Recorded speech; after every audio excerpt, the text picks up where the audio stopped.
اور سب سے اہم متفق علیہ روایت، متفق علیہ کیا، وہ تو حضرت عمر سے بھی مروی ہے، ابن عمر سے بھی مروی ہے، ابن عباس سے بھی مروی ہے، ابو ہریرہ سے بھی مروی ہے، عبداللہ ابن مسعود سے بھی مروی ہے رضی اللہ تعالیٰ عنہ اجمعین۔ اور یہ وہ حدیث ہے جسے کہا جائے حدیث جبرائیل، جسے ام السنہ بھی کہا گیا۔ اس میں جو آخری سوال کیا حضرت جبرائیل نے حضور سے، چوتھا، پہلا یہ تھا کہ اسلام کیا ہے مجھے بتائیے، ایمان کیا ہے، اس کی حقیقت کیا ہے یہ مجھے بتائیے، تیسرا احسان کیا ہے یہ بتائیے، چوتھا یہ کہ قیامت کے بارے میں بتائیے کب ہوگی۔ حضور نے فرمایا کہ اس کے بارے میں جس سے سوال کیا جا رہا ہے وہ اس سے زیادہ نہیں جانتا جو کہ سوال کر رہا ہے۔ اب اس کے کئی مفہوم ہو سکتے ہیں کہ بہرحال یا تو حضرت، چونکہ بعد میں معلوم ہوا کہ حضور نے پہچانا نہیں کہ یہ جبرائیل ہے، بلکہ جب سوال جواب ہو کر وہ چلا گیا شخص تو اچانک حضور کے ساتھ ذرا ردو ہوئی لیا، ذرا بلانا اس کو دوبارہ لانا۔ اب جو دیکھا کہ وجود ہی نہیں اس کا، آسمان نے اس کو اچک لیا، زمین نے نگل لیا، کیا ہوا ہے؟ پھر آپ نے یہ جبرائیل تھے جو تمہیں تمہارا دین سکھانے آئے تھے جبکہ تم سوال نہیں کر رہے ہو۔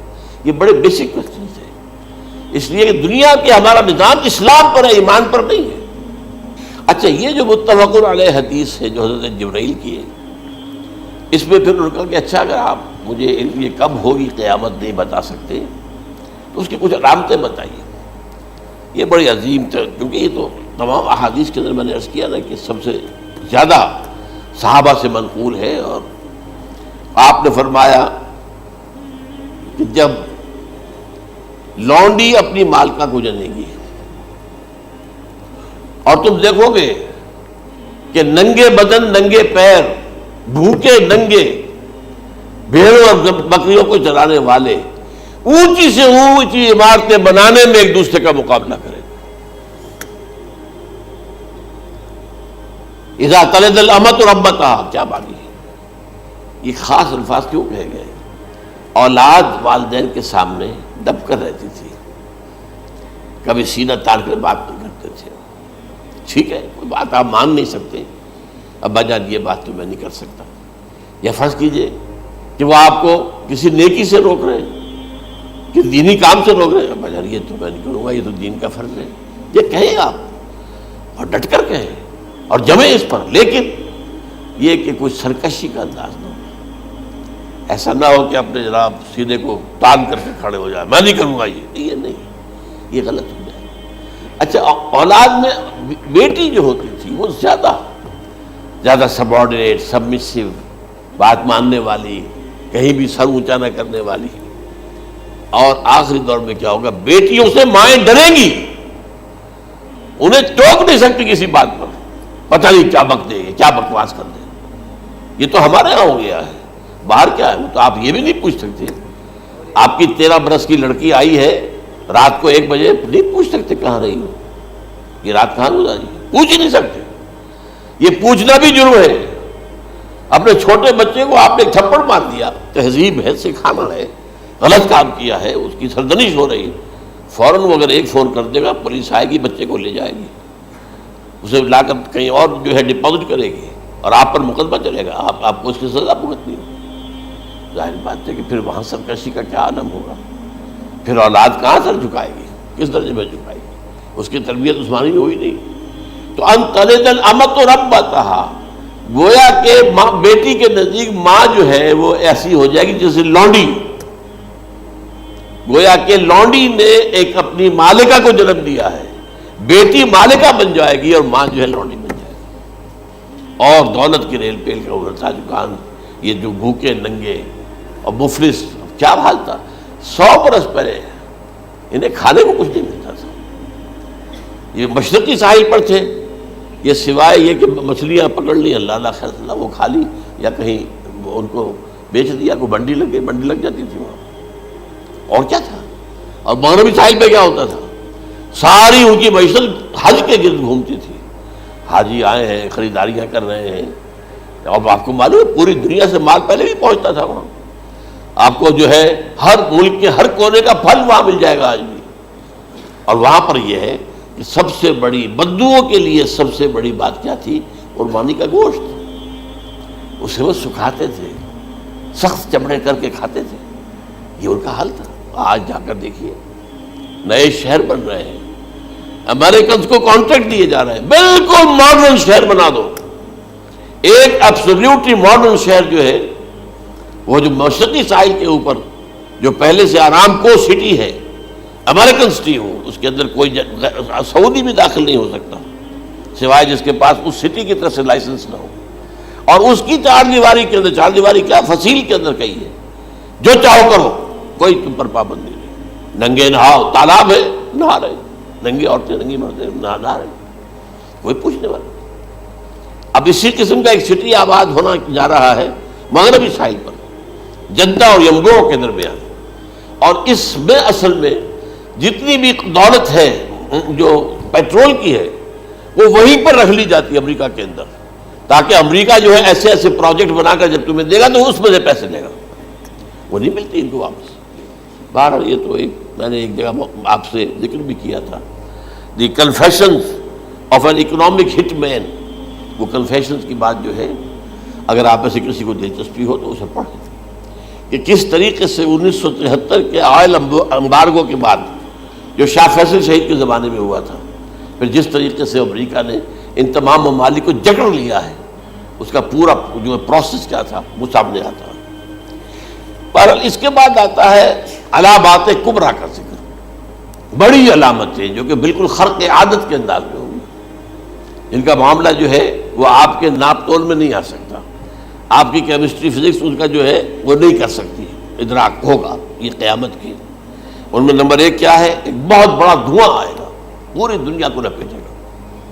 نمبر دو، دجال کا ظہور ہوگا جو اپنی خدائی کا دعویٰ لے کر آئے گا اور بنوائے گا، اس کے ہاتھ میں ہو جائیں گے، قبضے میں ہو جائیں گے سارے ذرائع پیداوار کے، اس کی طرف بھی پہلا قدم اٹھ چکا ہو، ٹرپس کے نام سے معاہدہ ہو چکا ہے، کوئی ملک اپنا بیج پیدا نہیں کر سکتا ہو، یہ بیج ہم نے ڈیولپ کیے ہیں، ان کے ڈیولپمنٹ سے پہلے تم ایک ایکڑ سے کتنی گندم لیتے تھے، آج کتنی لے رہے ہو، کس بنا پر؟ جینیٹکس کا جو کام ہم نے کیا ہے اس کی بنا پر ہو رہا، ہاں تو ہمارا حق ہے، اس کی رائلٹی ہمارے پاس آنی چاہیے، لہذا صرف ان اداروں سے ملٹی نیشنل سے خریدا جائے گا بیج، اور بیج بھی وہ دیں گے وہ کہ جس سے جو فصل اگے گی وہ بیج نہیں لا سکتے، وہ بیج کا کام نہیں کر سکتے۔ جیسے آپ کو معلوم ہے کہ آپ کے ہاں جو گوشت کھایا جاتا ہے مرغے کا، تو مرغا وہ جو ہے اس میں مرغا ہو یا مرغی ہو، اس کے اندر کوئی وہ کیفیت ہی نہیں ہے،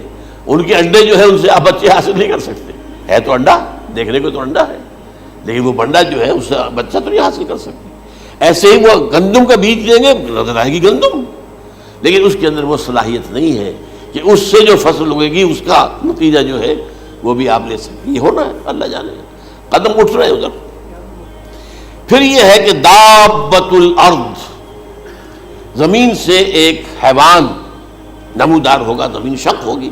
ابھی میں کہہ رہا ہوں خرق عادت ہے، یہ چیزیں وہ نہیں ہیں جو ہماری کسی حساب کتاب میں جو باتیں پہلے آئی ہیں وہ تو حساب کتاب میں آ رہی ہیں، ساری سمجھ میں آ رہی ہیں، ساری چیزیں مشاہدہ ان کا ہو رہا ہے، لیکن یہ ہے کہ دابۃ الارض، یہ کہتے ہیں کہ کوہ صفا، اس میں تو نہیں ہے حدیث میں، کوہ صفا پھٹے گا اور اس میں سے ایک حیوان دابہ وہ ظاہر ہوگا، تو اسی لیے فرمایا ہے وَإِذَا وَقَعَ الْقَوْلُ عَلَيْهِمْ أَخْرَجْنَا لَهُمْ دَابَّةً مِّنَ الْأَرْضِ تُكَلِّمُهُمْ، تو ہم اندر سے پیٹ کے چیر کر زمین کے پیٹ کو ایک حیوان کو برآمد کریں گے جو انسانوں سے بات کرے گا، گفتگو کرے گا۔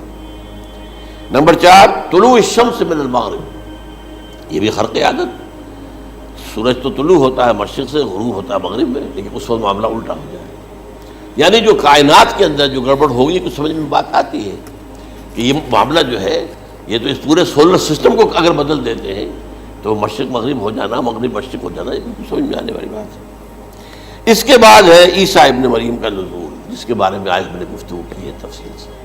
یہ نزول ہونا ہے، یہ علامات قیامت میں سے حضور نے بیان فرمایا ہے، اور قرآن مجید کی جو اصطلاحات ہیں اس کے حوالے سے میں نص قطعی جو ہے وہ میں آپ کے سامنے رکھ چکا ہوں۔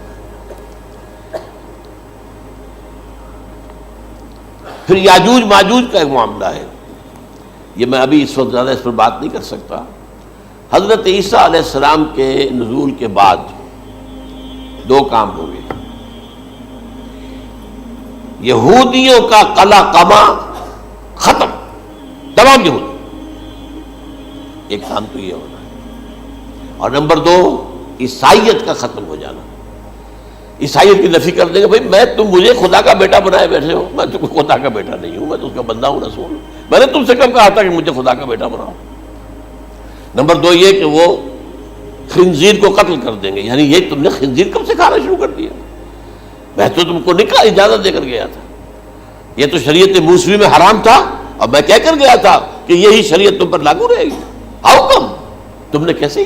آج بھی بہت سے رومن کیتھولکس جو ہے وہ سور نہیں کھاتے. وہ اس میں ہے ان کے اندر کچھ نہ کچھ بات جو ہے جو حضرت عیسیٰ کی تعلیمات کا کچھ اثر ان کے ہاں ہے. اس کے بعد یہ ہے کہ یاجوج ماجوج اصل میں بتا رہا تھا آپ کو کہ جب عیسائیت بھی ختم ہو گئی, یہود ویسے ختم ہو گئے, استیصال ہو گیا, جڑ کٹ گئی. اب عیسائیت گویا کہ اسلام میں ضم ہو گئی. عیسائیت مذہب ختم, یہودی خود ختم. اب یہ طاقت کتنی ہو جائے گی؟ تقریباً 2/3 دنیا آ گئی. تمام اب عیسائی 2 ارب کے قریب ہے, 1 ارب 90 کروڑ ہو گئے, یا مسلمان بھی 1 کروڑ 50-60 لاکھ ہیں. دونوں کو جوڑ لیجیے کتنے ہو گئے؟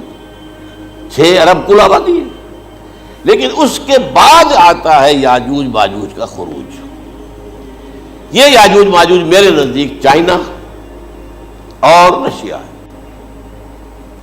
ان کی مجموعی طاقت اتنی ہوگی اور یہ اس طرح آئیں گے ہر اونچائی پر سے اترتے ہوئے, پھسلتے ہوئے. جیسے 1962 میں جب وار ہوئی تھی بٹوین چائنا اینڈ انڈیا 1962 میں, تو وہ اس وقت کا نقشہ مجھے آج بھی اخبارات میں پڑھتا تھا تو یاد, waves after waves of Chinese soldiers were coming down the slopes of Himalayas. یہ تو وہ ہے نا جن کی تعداد کا کوئی حساب نہیں ہے. اور رشیا اور یہ مل کر جو ہے, میرا اندازہ یہ ہے کہ جب پہلے ملحمۃ العظمیٰ ہوگی وہ عیسائیوں اور مسلمانوں کے درمیان, اس وقت یہ دونوں پاورز نیوٹرل رہے گی. لیکن غالباً یہ بات طے کر لیں گی کہ ویپنز آف ورلڈ جو ہے ماس ڈسٹرکشن, یہ استعمال مت کرنا. اگر یہ ویپنز آف ماس ڈسٹرکشن استعمال کرو گے تو ہم میدان میں آ جائیں گے. اس میں وہ جنگ جب ہو چکے گی, پھر حضرت عیسیٰ کو فتح حاصل ہو جائے گی, اور پھر یہ کہ یہودیت ختم ہو جائے گی, عیسائیت بطور مذہب ختم ہو کر اسلام میں ضم ہو جائے گا. پھر وہ 40 برس کا عہد حکومت ہے حضرت عیسیٰ علیہ السلام. لیکن جب یہ فتح ہو جائے گی ان پر, اب یاجوج ماجوج آئیں گے اور اتنی تعداد میں آئیں گے کہ بحیرہ طبریہ جو ہے اس کا سارا پانی پی جائیں گے. یہ تو اگر آپ کو کبھی اندازہ ہو یا کوئی آپ جانیں ان لوگوں کو جو ان چینیوں سے واقف ہیں, وہ کہتے ہیں زمین پر ہلتی ہوئی کوئی چیزوں سے وہ چھوڑی چھوڑ کے کھا جائیں گے. جہاں وہ جاتے ہیں ایز اے لیبرر, وہاں کے جو سارے کتے ہیں ختم, ساری بلیاں ختم, ہر شے, وہ جو سانپ کھاتے ہیں, ہر چیز کھاتے ہیں. اور یہ تمام ایسٹرن کنٹریز کے اندر ہوتا ہے. بڑی ڈیلیشس ڈشز ہیں یہ سانپ وغیرہ وغیرہ. اور یہ جس طرح کھا جائے, پانی پئے, ایک قطرہ نہیں رہے گا اس پر. تو پھر جو ہے اللہ تعالیٰ اس وقت جو ہے اس میں ایک ایسی بیماری پیدا کرے گا کہ یہ سب مر جائے. یہ معجزے سے ہوگا. یعنی ان کے اوپر فتح جو ہے وہ عام لڑائی کے ذریعے سے نہیں ہوگی, بلکہ اس کے اوپر فتح جو ہوگی وہ اللہ تعالیٰ سے ہوگی. ایک بیماری پیدا ہوگی, سب مر جائے گا. اور اس کے بعد اللہ تعالیٰ ایسے پرندے بھیجے گا بڑی لمبی لمبی گردنوں والے, وہ ان سب کو کھا جائیں گے. جیسے ہمارے ہاں گدھ ہوتے ہیں, وہ ان کو صاف کر دیں گے. ورنہ تو یہ ہے کہ پوری دنیا کے اندر جو بدبو اور جو پیدا ہوتا معاملہ اس سے, تو اس نوع انسانی کی بقا ممکن نہیں تھی. ان کے خاتمے کے بعد پھر یہ ہوگا کہ حکومت اسلامی جو ہے پوری دنیا میں حضرت مسیح علیہ السلام کی ہوگی. 45 برس وہ رہیں گے. اسی میں وہ کہلن بھی آ جائے گا, وہ فی المہد و کہلن جو میں نے شروع میں بیان کیا تھا. اسی میں پھر یہ ہے کہ وہ شادی بھی کریں گے, ان کی اولاد بھی ہوگی, اور پھر ان کا انتقال ہوگا تو حضرت حضور صلی اللہ علیہ وسلم کے حجرے میں, وہیں پر جہاں حضور اور ابو بکر اور عمر رضی اللہ تعالیٰ عنہم دفن ہے, وہیں پہ ان کو دفن کیا جائے گا. اور قیامت کے دن حضور فرماتے ہیں کہ میں اور یہ تینوں ساتھ نکلیں گے. تو یہ ہے حالات و واقعات.